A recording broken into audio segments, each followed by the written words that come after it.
I missed episode 1072. I missed chapter 1090. This is just not a good start for me, bro. This week's chapter, I love when we hit those 10s every time. I ain't gonna lie, 1100 gonna hit different. That's a lot of chapters, bro. I love seeing the people we haven't seen in a while, like in this week's cover art. Like we have Captain Kuro, we haven't seen him in literally since he got boxed, but you know, it's good to see him, at least in the cover request.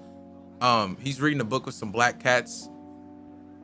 That's about it. So the reason I missed a chapter is the source I always go to read the chapter just didn't have it out. And I had to go to this whole other place. The panels are set up in a completely different order than I'm used to. I'm used to it just going top down, bro. Top down, bro. I had to read it like 3-4 times. The chapter starts with Luffy taking the phone and talking to the Gorosei, doing his normal declaration. He's gonna be the king of the pirates. You know, normal Luffy shit. I mean, obviously, since this is the first time this has happened, but we've never seen Luffy cornered like this. 30,000 Marines, 9 Vice Admirals, an admiral and a member of the Gorosei, and he's still keeping his cool with this funny attitude. So it's good that he's still acting like Joy Boy would. Even though we're just getting like a glimpse of it, it's so good. It's been so many years since we've seen the whole crew together and they're bickering on their normal shenanigans, bro. It's good to see that. And we're gonna see a whole lot more of that on the way to Elbaf, but we gonna get into that. Luffy making a threat to the Marines, saying that he'll box York if they don't dip out. Somebody definitely told him to threaten them, because there's no way he would just say that, because he was literally just about to say, this is exactly how many people we have, including the injured. So somebody definitely told him to say that, and I love that he had to run his little ad real quick.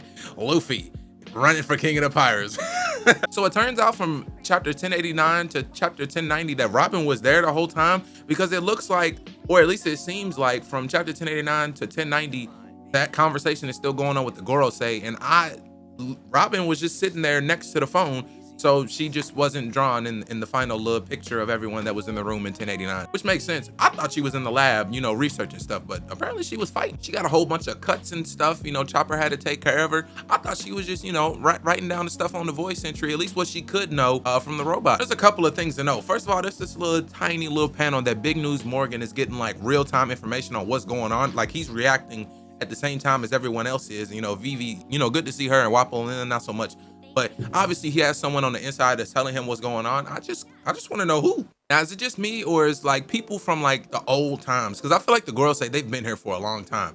Like they just treat humans like they're absolute shit, bro. Because there's this like consistent vibe with the Celestial Dragons, the Gorosei, and even the Marines a little bit. They all got this kind of view on succeeding at no matter the cost, even if it causes a literal genocide. Saturn said there's only 3 things that needs to be protected, and that's York, the Mother Flame power plant, and the Punk Records. And they said everyone else is just SOL. And you know who else is SOL? You, if you don't push that button under this video, bro. You know which one I'm talking about. Interesting thing that Saturn said is that humans are like insects, and if you kill one, they'll just keep multiplying over and over and over again. And I mean, it makes sense, because I don't know since the voice entry how many places that they've nuked, but so far what we have going, maybe God Valley, O'Hara, the place that Annie's lobby was, Lucia, and we still, like you said, we're still multiplying, but that don't mean we insects, bro. It just mean we want to live, bro. So like I said in my matchups video, Lucci's doing what I thought he was gonna do, which is kind of play both sides.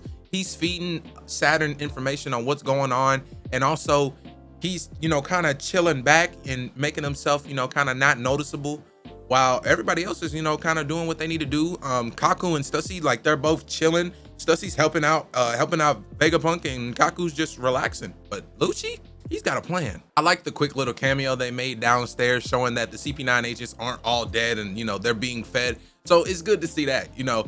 But also the Seraphim are down there in the basement with them in these like weird Sabaody sea prism stone bubbles, and inside of there, like they can't do nothing, they can't activate their devil fruit, so they're just stuck in there. And I don't be like, until like I made this channel, I didn't really 100% pay attention to the chapters, and until now I didn't know the Seraphim could talk. I mean, yeah, like I knew that S-Snake could, because she was talking to Luffy, you know, kind of like Hancock would, but like that kind of like went over my head.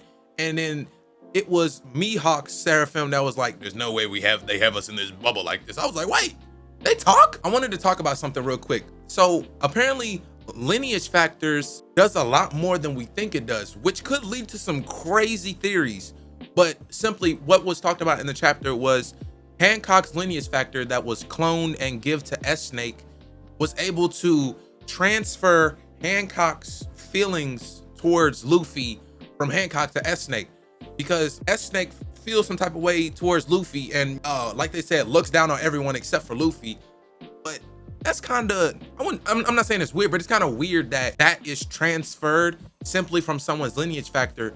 So does that mean that if a human fruit is like modeled after someone like Sun God, was Sun God's lineage factor cloned and put into the devil fruit in order to make the devil fruit what it is? Is that what it is that makes the human fruit able to have like these different versions? I mean, it sound right. York has the password to the Frontier Dome bubble and she's not giving it up. So Edison and Vegapunk are working on hacking the password to the dome that's currently protecting and defending them from the Marines, since York ain't trying to cough up the password. And also we finally get confirmation that we're going to Elbaf, which is good news for me because I've been waiting for Usopp's arc for the entirety of the show. That little fight with Luffy, that's not Soldier King. No, bro, no. I need Usopp to finally get a power up or something like that to where he can hold his own. He don't even have to be monster trio strong, but he needs to be able to box someone, please. There's like another panel where Lucci's giving Stussy a crazy mean mug, and it's like, why is you mad at her for and you currently snitching? I don't think that Lucci knows that Stussy's a clone, because I mean, obviously we noticed like anybody who's a clone calls Vegapunk the Stella. So maybe Lucci still knows that Stussy is Stussy and he thinks that Stussy, that is a crazy sentence to say 3 times fast. Maybe he thinks that Stussy is just like fully betraying CP0. I mean, which she is, but like he doesn't know who she is, so I guess it makes sense. So Luffy, Bonnie, Frankie, and Lilith are heading towards the ship to enact their plan. So the plan is to head towards Elbaf, take the Vega Force big ass robot and carry the Sunny on it. And then once the Vega Force robot can't fly anymore, then we just Kuda burst out and then we head to Elbaf. That's the plan, but obviously that plan is not going to come to fruition. So Luffy, Bonnie, Frankie, Lilith are all headed towards the ship.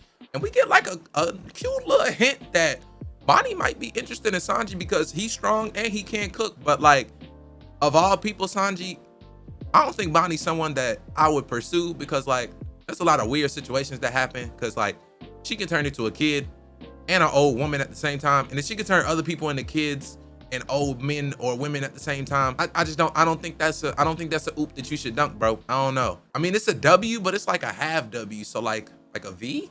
The Mickey Mouse part of the chapter is that Kizaru and Saturn are having a conversation about the Frontier Dome and how Kizaru could just slip right through the lasers because lasers are made of light and Kizaru has the light fruit. So I mean, it's Mickey, but it makes sense that of all people that only Kizaru could make it in.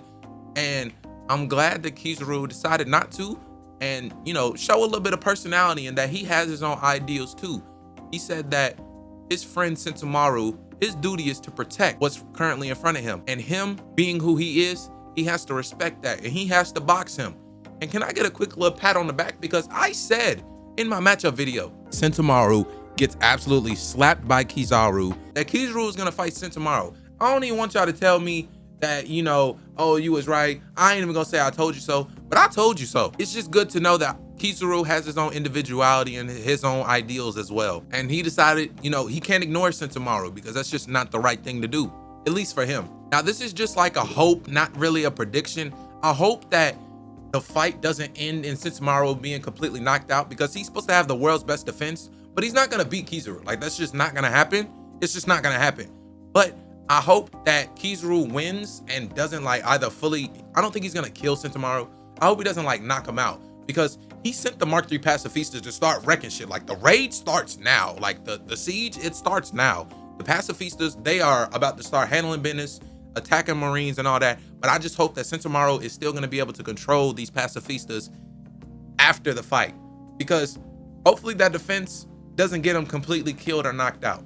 We get quick cameos of a few of the vice admirals, and we don't really get too much of a glimpse into their personalities. They're just barking orders at the insects that are the Marines and the fodder. But I mean, it's better than nothing. I feel like we're gonna see like really who they are once we get into the fights. So to close out the chapter, Kizaru uses his light flight to head straight to Sentomaru. But this move of him light flighting over to Sentomaru, I guess this man's haki or his essence or his aura is so strong that all the way over on the northeast, complete other side of Egghead, Luffy can feel that and instantly tells everyone that, hey, somebody strong is coming below.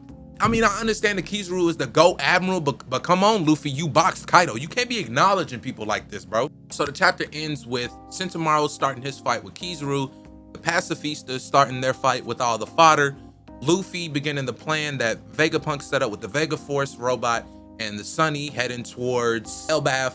I think they have to move the robot to the other side of the map. The Vega Force robot and the Sunny are on the complete other side of Egghead, and it needs to be put on the other side because right now they're southwest. They need to be northeast. So let me know what you guys think about this chapter. It's one of those ones that like floods us with a lot of info that might not seem like it's important, but I'm catching it. A lot of this is gonna come up later, to the point where I literally had to read this chapter, I'd say 3-4 times, simply because the format of the chapter was weird because I've never used this source before to read it. And also, like, I had to zoom in so far, like it was so zoomed out. Like, this week was just a struggle, bro, just a struggle. But I think I was able to get at least 80% of everything I was supposed to catch in the chapter. Also, push that button down below, please, or we gonna have a problem.